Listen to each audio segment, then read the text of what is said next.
하나님의 사람 시리즈로 계속해서 말씀을 드립니다. 오늘은 하나님의 사람 히스기야에 대해서 말씀을 드립니다.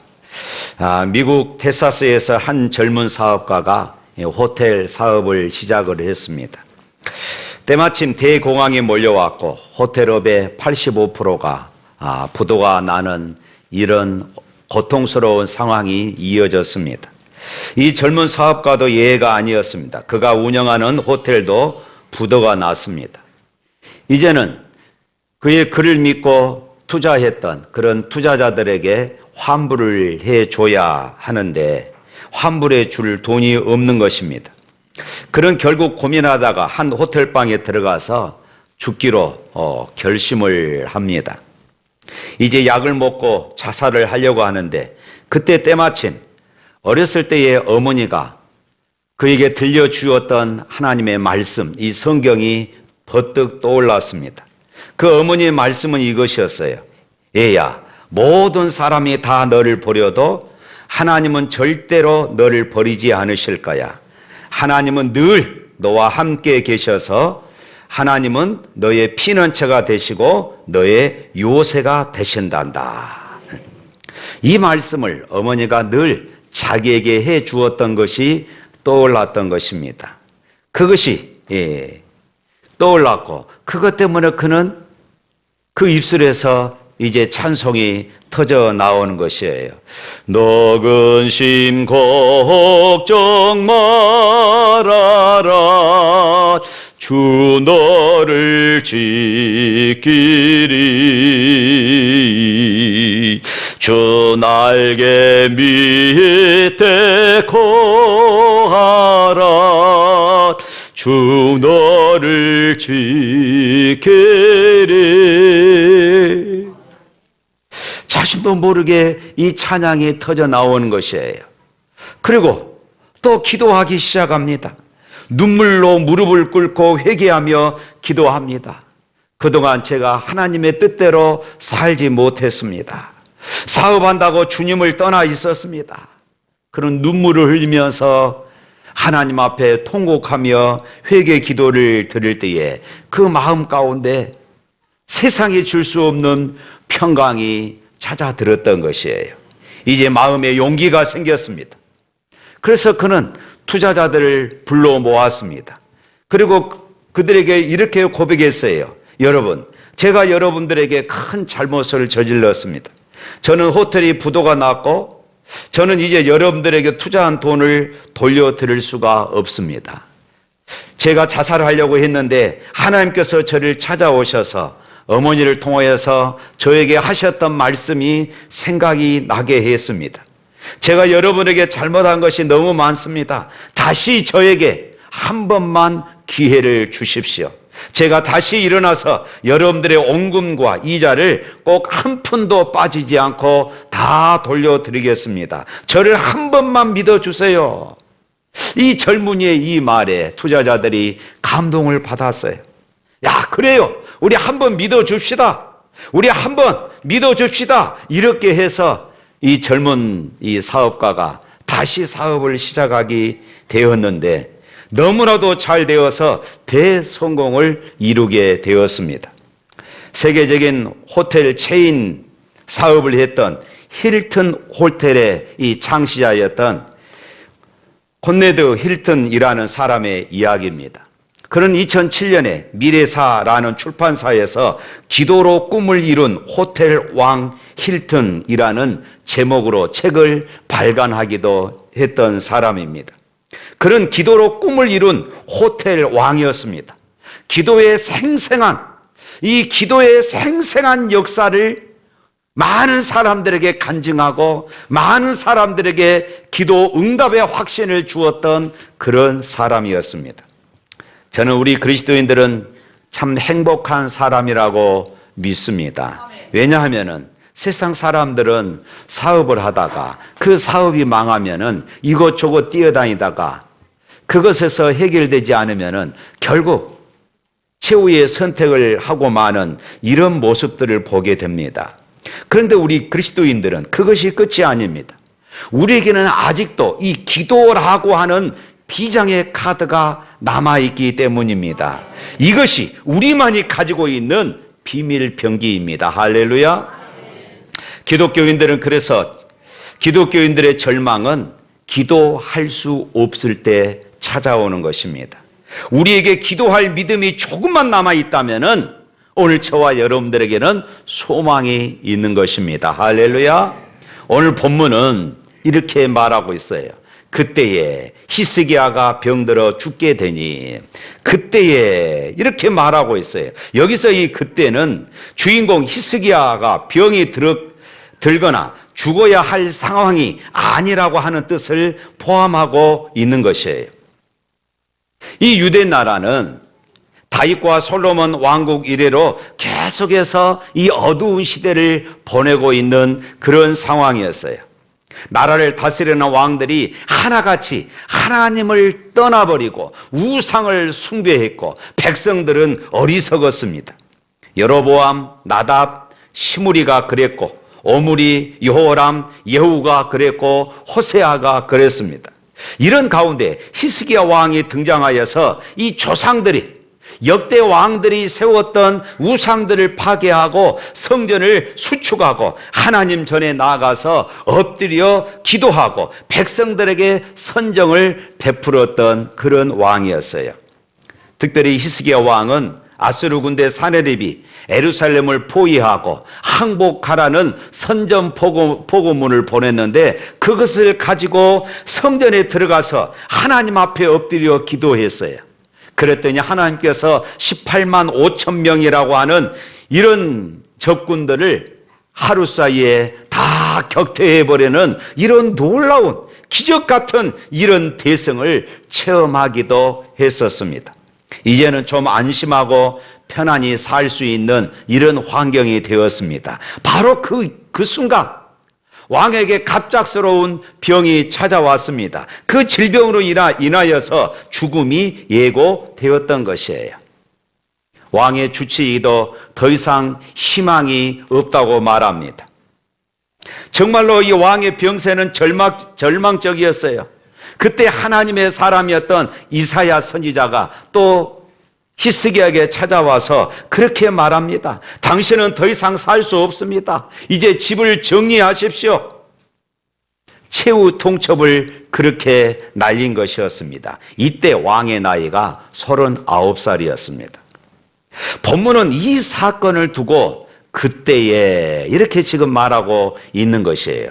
지금까지 이야기했던 것들이 지금 38장 그 이전에 다 나와 있는 그런 이야기입니다. 나라의 혼란은 평정되어 가고 외세는 물러가고 이제는 나라가 평안할 수 있는, 왕도 편안히 살 수 있는 그런 때에 죽음이 찾아왔다. 참 얼마나 가슴 아픈 일입니까? 그렇습니다. 우리 모두는 한결같이 상처를 안고 살아가는 그런 사람들입니다. 한 가지 문제가 해결되면은 또 다른 문제가 우리를 찾아와서 우리를 힘들게 하기도 합니다. 그렇다면 누구나 이 문제는 있게 마련이고 중요한 것은 그 문제를 어떻게 풀어가느냐, 이것이 중요한 것입니다.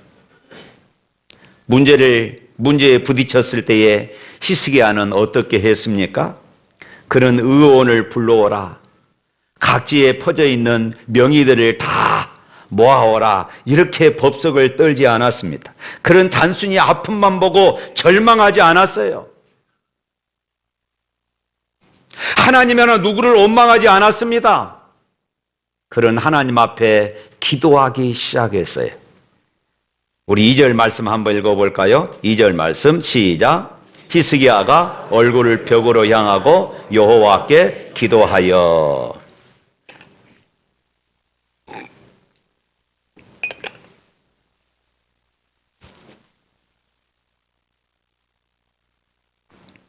얼굴을 벽으로 향하여 기도했다, 이렇게 말하고 있습니다.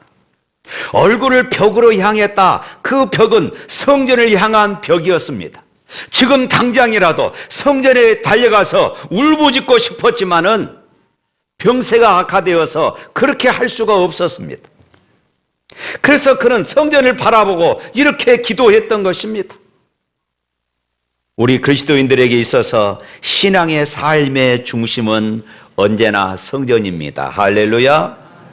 여러분, 팽이를 돌리다 보면은 계속 팽이채를 치면은 팽이가 중심을 잡고 잘 돌아갑니다. 그런데 내버려 두면은 차츰차츰 이 팽이가 중심을 잃고 결국은 돌지 못하고 쓰러지고 말지요. 우리 인생이 왜 흔들렸습니까? 우리 믿음의 축을 놓쳐버렸기 때문은 아닐까요? 왜 우리 인생이 흔들립니까? 왜 그토록 우리 인생이 불만스럽습니까? 내 인생의 중심으로 둬야 할 예수님이 보이지 않기 때문은 아니었습니까? 말씀의 축을 잃어버리고 성전의 축을 잃어버려서 예배의 축을 잃어버려서 우리의 인생이 비틀거리지는 않습니까? 나가 이 벽은 절망과 또 좌절의 상징이기도 합니다. 벽은 문이 없습니다. 벽은 밖으로 나갈 수 없다는 막다른 골목인 것입니다. 내겐 다른 길이 없습니다. 하나님 외에는 내게 전혀 다른 길이 없습니다. 바로 이런 의미라는 것이에요.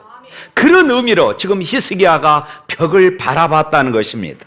그러니까 절망 앞에 섰을 때에, 더 이상 다른 길이 없을 때에, 모든 문이 닫혔을 때에 히스기야는 하나님만 보기로 작정했다, 이 말씀인 것이에요. 세상의 권세, 세상적인 방법, 세상적인 그런 지식, 내 경험 다 포기하고 오직 하나님만 바라보겠다는 것이에요. 하나님, 지금 제게 오직 하나님, 오직 예수님 외에 아무것도 없습니다 라고 고백하는 것이에요.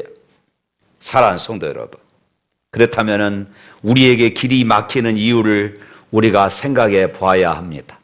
왜 우리의 인생들이 길이 막힐까? 그것은 어쩌면 우리들을 향하여서 하나님만 바라보라 하는 이런 하나님의 사인이 아닐까요?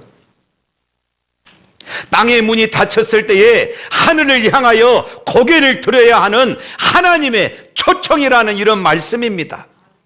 인생을 살다 보면은 앞으로 한 걸음도 움직일 수 없을 때가 있습니다. 좌우로 움직일 수도 없습니다. 뒤로 돌아갈 수도 없습니다. 그러나 여러분, 그때에 하늘 문이 열려 있음을 믿으시기를 바랍니다. 태양을 등지고 서 있으면은 내 앞에 그림자가 드리워지지요. 그러나 내가 돌아서면은 그림자는 물러서기 마련입니다. 내 앞에 어두운 그림자는 보이지 않는 것입니다. 하나님을 등지는 순간 내 인생에는 어두운 그림자가 놓여 있다, 이 말씀입니다. 그러나 이 순간 내가 하나님께로 돌아서면은 내 앞을 가로막고 있던 어두운 그림자는 물러갈 줄로 믿습니다. 하나님을 바라보라는 것이에요.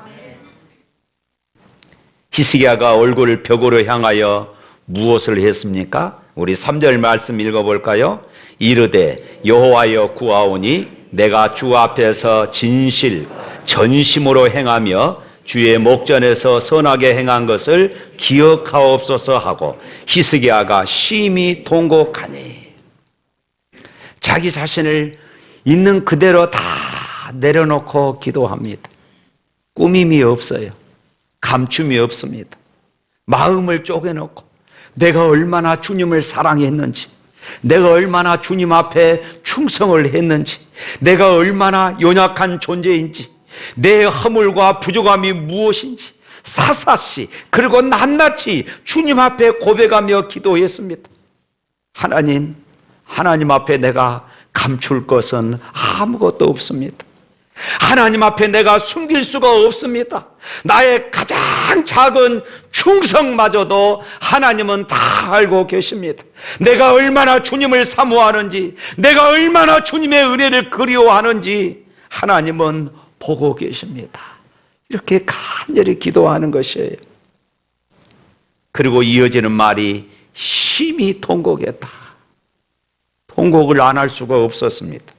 이 말을 지켜가면은 히스기야가 큰 통곡으로 통곡했다. 이 심이라는 말은 통곡의 크기가 얼마나 컸는가, 목이 새도록 그런 통곡하며 부르짖었던 것입니다. 그런 하나님 앞에 자신의 모든 것들을 다 내려놓고 부르짖는 것이에요. 주님이여, 이 손을 꼭 잡고 가소서. 약하고 피곤한 이 몸을 폭풍 흑암속 해치사 빛으로 손잡고 날 인도하소서. 적어도 히스기야는 자신의 역경 앞에 절망하지 않았습니다. 최악의 상황에서도 방황하지도 않았습니다. 낙심하지도 않았습니다. 그런 얼굴을 벽으로 향하고 그런 기도를 선택했습니다. 그런 하나님이 기뻐하시는 바른 선택을 했습니다. 내가 이 세상에서 의지할 것은 아무도 없습니다. 이 벽처럼 꽉 막혀 있습니다. 내가 하나님만 바라보겠습니다. 히스기야는 지금 왕의 지위와 신분, 심지어 모든 체면들을 다 내려놓고 하나님 앞에 통곡하며 기도했습니다. 그런데 여러분, 어찌 이런 히스기야의 통곡의 기도를 하나님은 외면하시겠습니까? 오늘 5절, 6절 말씀에 하나님의 응답이 시작이 되어집니다. 읽어봅니다. 너는 가서 히스기야에게 이르기를 내 조상 다윗의 하나님 여호와께서 이와 같이 말씀하시기를 내가 내 기도를 들었고 내 눈물을 보았노라. 내가 내 수 안에 15년을 더하고 너와 이 성을 아수르 왕의 손에서 건져내겠고 내가 또 이 성을 보호하리라. 할렐루야. 하나님은 그 증거로 우주의 운행을 잠시 거꾸로 돌리십니다. 우주를 연구하는 사람들은 그 역사적 증거를 찾아냈다고 그럽니다. 그러나 과학자들이 찾아냈느냐 안 냈느냐 그것이 중요한 것이 아닙니다. 다만 성경이 말씀하시는 이 사실이 중요하다는 것입니다. 할렐루야. 하나님은 여호수아의 기도를 들으시고 하루 동안 태양을 멈추게 하신 분이시기도 하십니다. 하나님은 히스기야의 기도를 들으시고 해의 그림자를 10도나 뒤로 물러가게 하신 줄로 믿습니다. 기도의 능력이 나타났어요. 죽을 운명이 생명 연장으로 바꿔진 것입니다. 기도는 운명을 바꿉니다. 죽을 사람이 살게 되어집니다. 가난하게 될 사람이 부유하게 될 줄로 믿습니다. 개인의 운명을 바꿔줍니다. 기도는 여러분들의 잘못된 운명을 축복된 운명으로 바꿉니다. 할렐루야. 사랑하는 성도 여러분, 무엇보다도 하나님은 눈물의 기도를 들으십니다. 성경에는 많은 눈물의 기도를 통하여 응답받는 성도들이 많이 있었음을 기록하고 있습니다. 자식이 없어서 괴로움을 당하던 한나는 성전에 나가 눈물로 기도했습니다. 당시 엘리 제사장이 대낮에 술을 먹고 주정을 부리느냐고 착각할 정도로 그런 하나님 앞에 간절했던 것입니다. 그때 하나님께서 그의 태의 문을 여셨고 사무엘을 그에게 허락하신 줄로 믿습니다.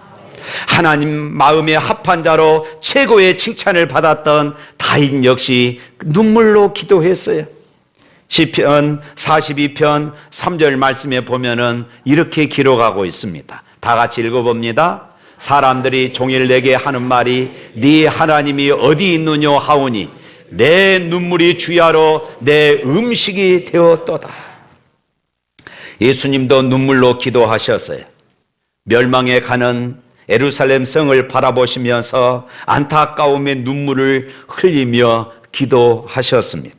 겟세마네 동산에서 땀방울이 핏방울이 되도록 애절한 마음으로 통곡하며 기도하셨습니다. 주님의 그 눈물이 십자가의 사랑의 강물이 되어서 온 인류를 구원하는 축복의 자리가 된 줄로 믿습니다. 사랑하는 성도 여러분, 우리도 영적으로 침몰해가는 이 시대를 향하여서 울어야 합니다. 전도가 안 된다 하는 이런 시대를 향하여서 우리도 울어야 해요.